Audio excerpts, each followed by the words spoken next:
Hi, and welcome back to the second hour of Focal Point on AFR Talk. Brian Fisher is my name. Great to have you in the conversation.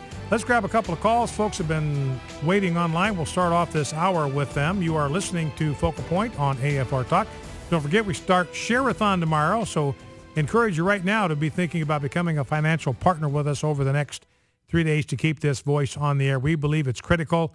You know, you've heard by now the news that the Supreme Court turned down the case of the photographer in New Mexico, the Christian photographer who was fined $6,700 because she simply declined politely to photograph a lesbian commitment ceremony. So now the Supreme Court didn't take the case, so that means that the lower court ruling stands, and that compels her to violate her conscience and her religious faith or pay a fine, to be punished for being a Christian, to be punished for running her business according to Christian principles. This is absolutely unconscionable in the United States of America. This is just egregious beyond anything that you can imagine, where she actually now is being fined and being punished for running a business as a Christian.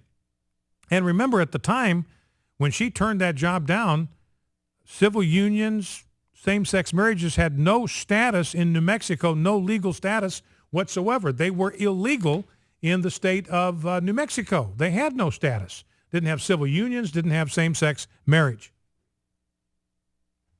And despite that, she's been fined $6,700 for not photographing a ceremony that had absolutely no legal significance whatsoever. And the Supreme Court essentially has upheld that fine. So that's a pretty bleak day, if you ask me, for the Constitution and for the Supreme Court.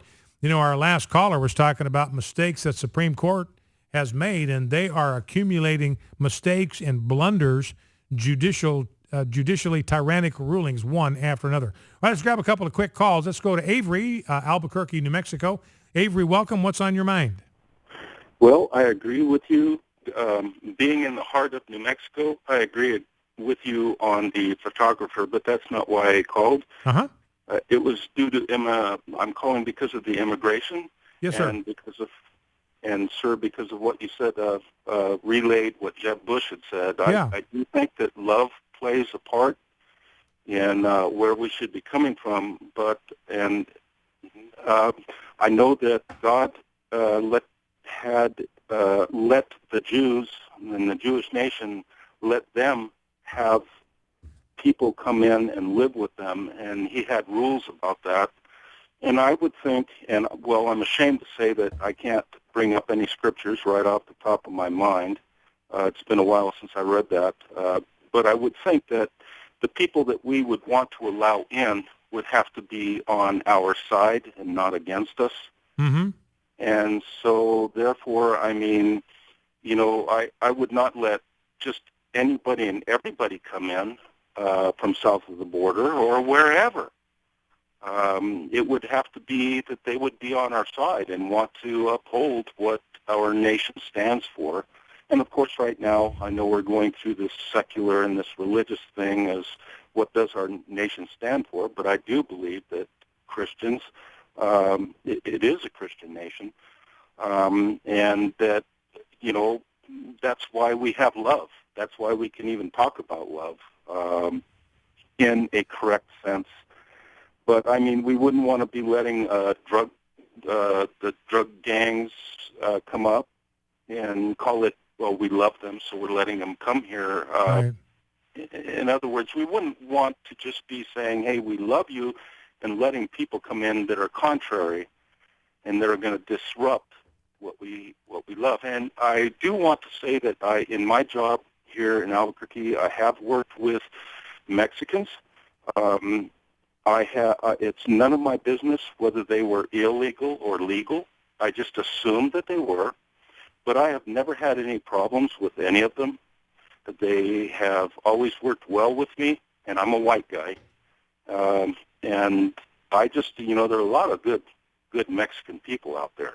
Oh, sure. And, you know, the part of the love part, I mean, I agree that we ought to be a country that is loving and open toward outsiders and toward newcomers.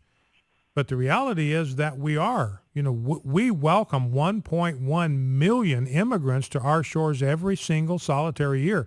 We've got the most open-handed, open-hearted immigration policy in the world. But we simply expect people to come in through the front door. It's just like if you got a home, you invite a guest over, you greet them at the front door, you invite them into your home, they're there at your invitation. Compare that to somebody who breaks in through the back door.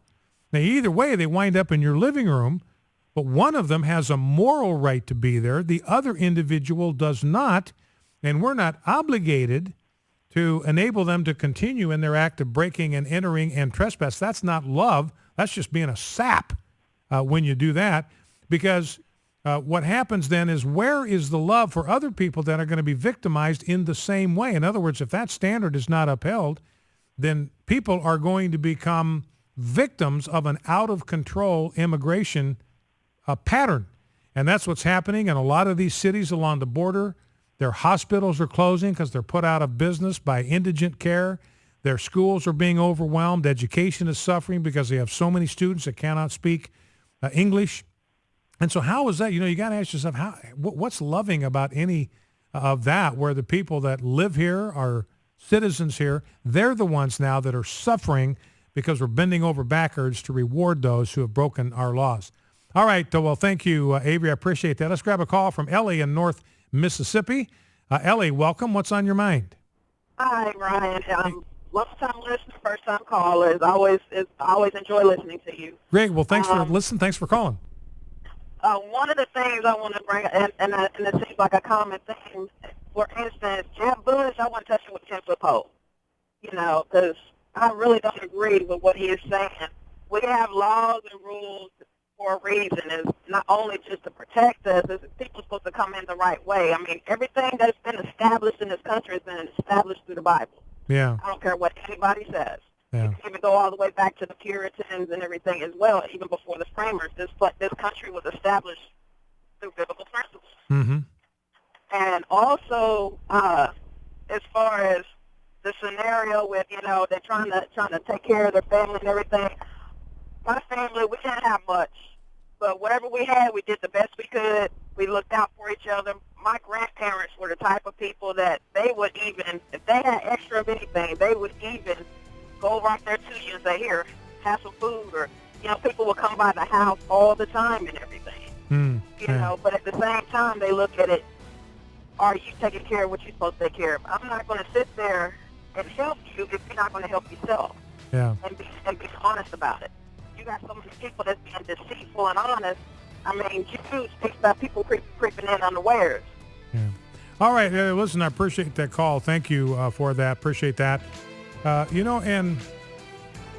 Jeb Bush said that we got to care about children. Well, I agree. But the fact that we have this dreamer policy, I've got a story in the stat, couldn't find it, but we're being overrun right now by children who are being sent unaccompanied by their parents across the border. It exposes them to criminal neglect and exposes them to criminals. What's loving about that?